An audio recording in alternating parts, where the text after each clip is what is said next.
The saleswoman did not even try to hide her smirk. It was a slow afternoon at the luxury jewelry boutique, and the air smelled faintly of orchids and glass polish. Spotless display cases lined the walls, each one filled with sparkling promises diamond. Chokers, emerald rings, sapphire earrings, all arranged like museum pieces under soft gold lights. A private security guard stood near the entrance, arms crossed, eyes sharp.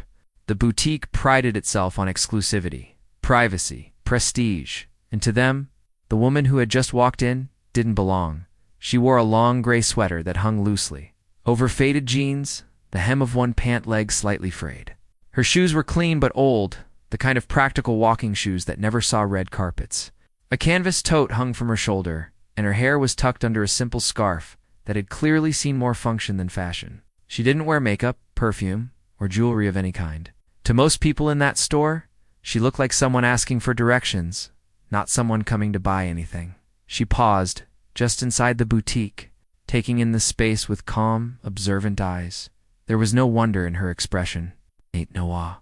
Just quiet focus, as if she knew exactly what she had come for. The saleswoman, a tall brunette in sleek black with a name tag that read Sasha, glanced at her, then at the other associate across the room. Silent exchange passed between them. Amusement.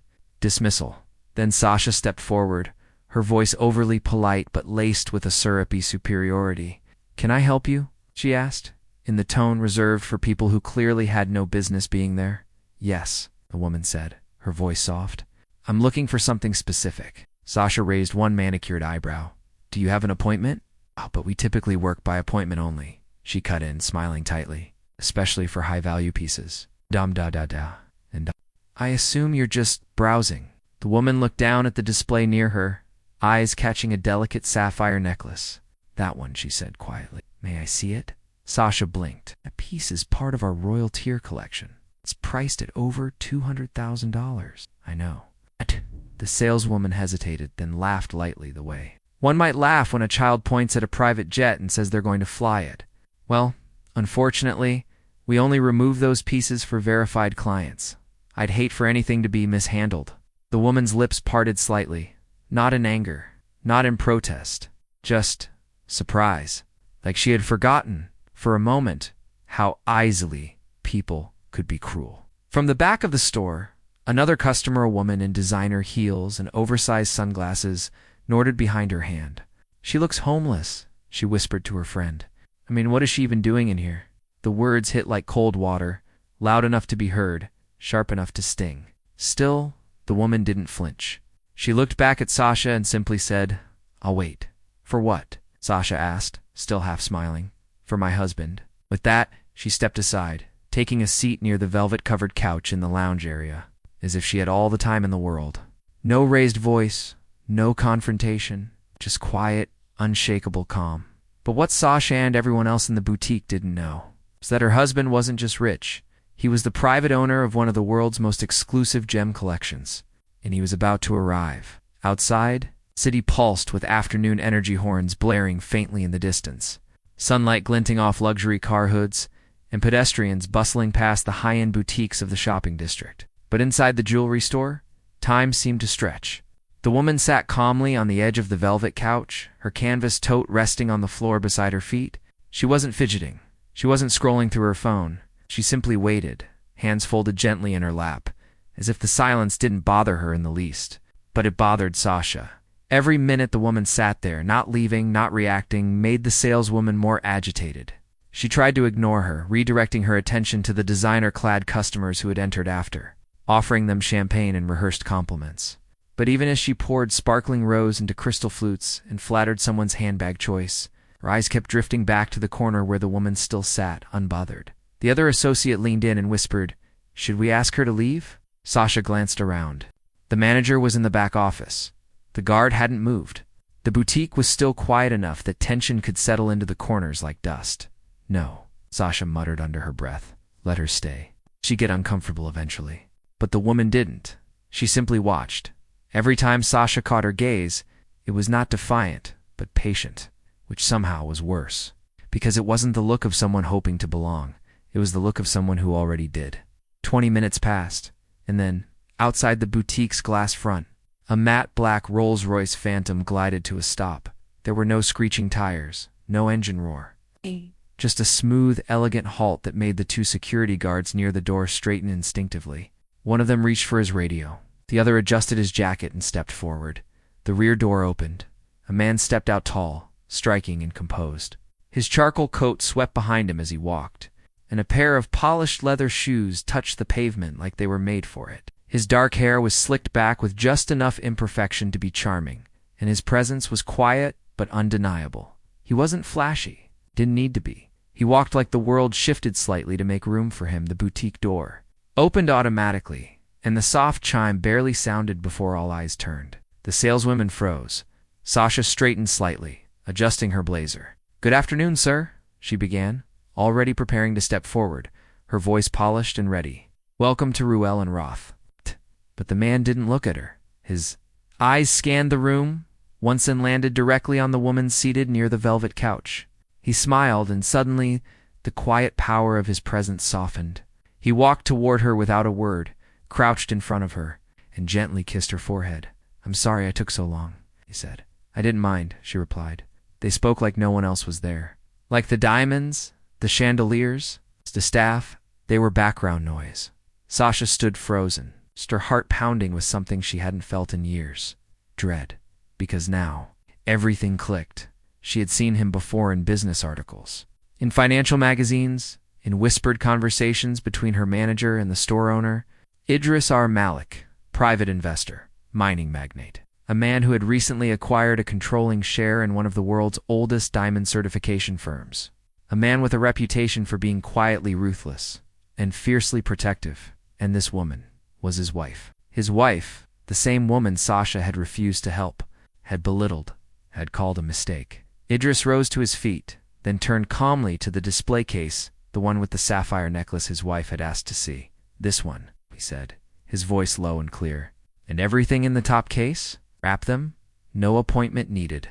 Sasha stepped forward instinctively, almost panicked. "Oh, of course, sir, right away." But Idris didn't even look at her. Instead, he offered his hand to Hadia, helping her rise from the couch. The quiet storm had arrived, and it was only just beginning. The boutique had fallen utterly silent. No more whispers, no more sideways glances. Even the soft background music had become irrelevant. All attention was locked on the man now standing. Before the display case, his posture relaxed, but his presence impossibly sharp. The kind of sharp that didn't need to raise its voice to command the room. Sasha's mouth had gone dry. Her hands, which moments ago had moved with the confident ease of a professional hostess, now trembled slightly as she retrieved a pair of white gloves and reached for the keys to the locked case. Idris turned slightly, not toward her, but toward his wife. "Is this the one you liked?" he asked, gesturing to the sapphire necklace nestled in its velvet cradle. She nodded quietly. "The day we went to Sicily?" He smiled faintly, the memory painting his eyes softer. "Then we'll take it. Anything else that reminds you of something beautiful?" Sasha forced herself to unlock the case, her fingers fumbling with the latch. "Would you like to try it on?" she asked, her voice thin, almost pleading. Hadia stepped forward, her expression calm, not cold, but unshakably dignified. She didn't gloat. She didn't throw the earlier insult back in Sasha's face. She simply reached for the necklace as it was handed over and held it in her hands. With quiet reverence, as though it were not just jewelry, but something far more intimate. She turned to Idris.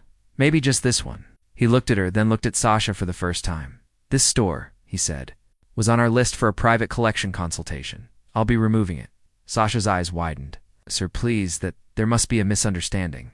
"If I had known you didn't need to know who she was," he interrupted, his voice calm but final. "You only needed to respect her." He wasn't angry. That was the worst part. He wasn't yelling. He wasn't threatening. He was simply stating facts. And somehow, that was more terrifying than any scene Sasha had ever witnessed. The other sales associate hovered in the background, frozen in place. The guard by the door had gone stiff, watching everything unfold, but wisely choosing not to speak.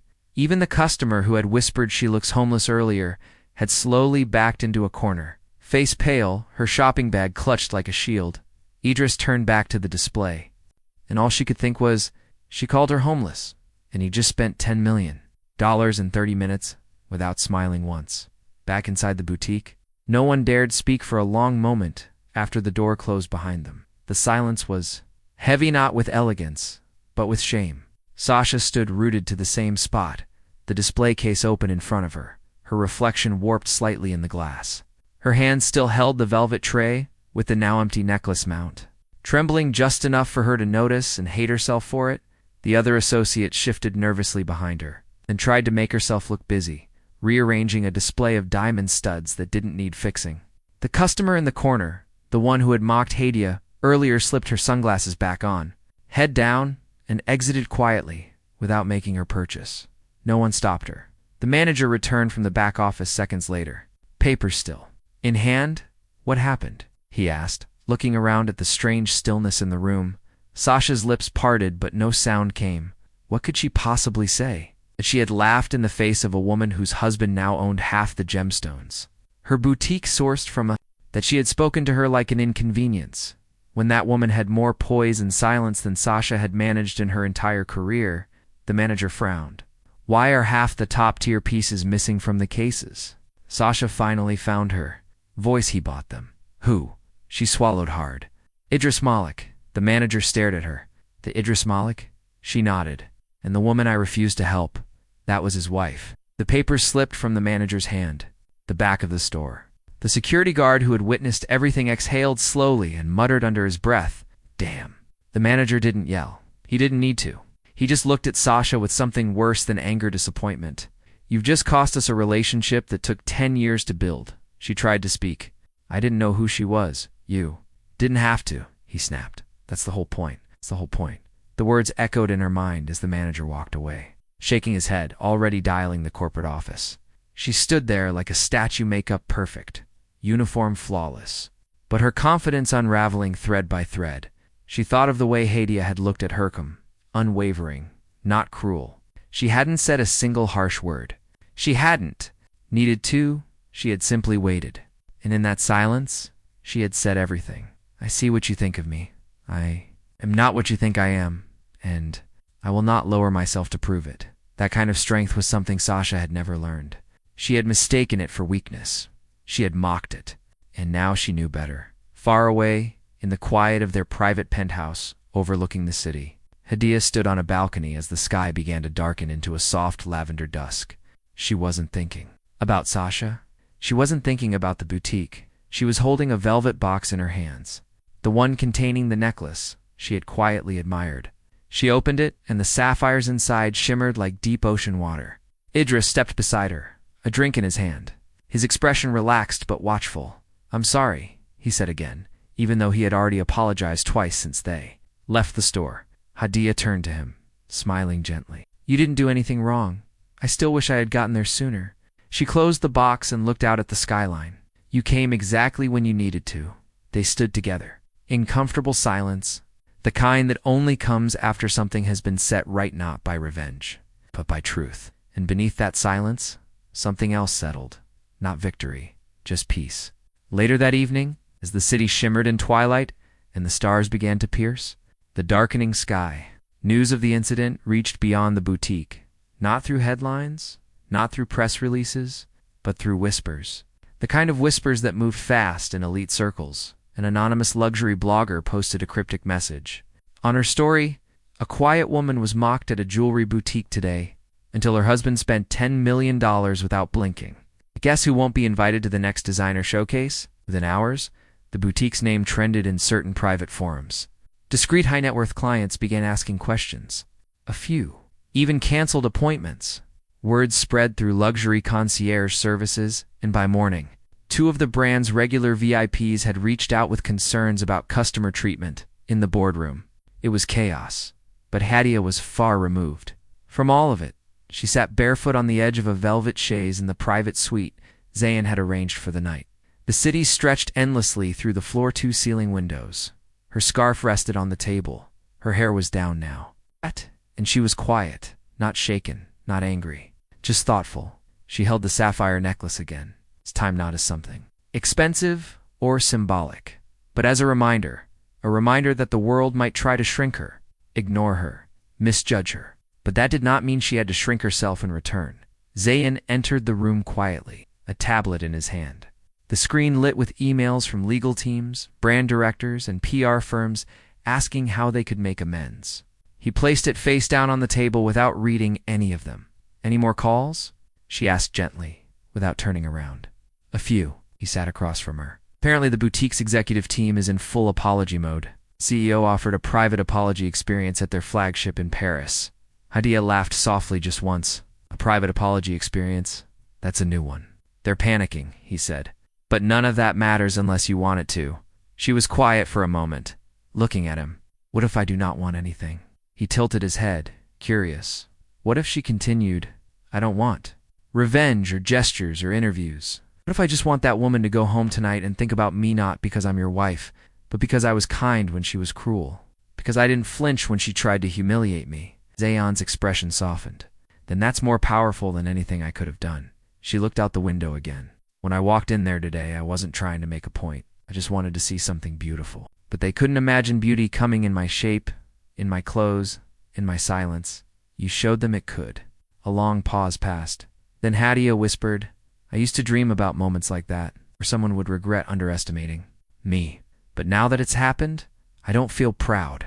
I feel resolved." "Resolved?" "Yes," she said, turning to him. "Because I don't need to be loud to be unforgettable." Zayan smiled. "You never were loud, but they heard you anyway." That was the truth. The boutique hadn't just lost a sale.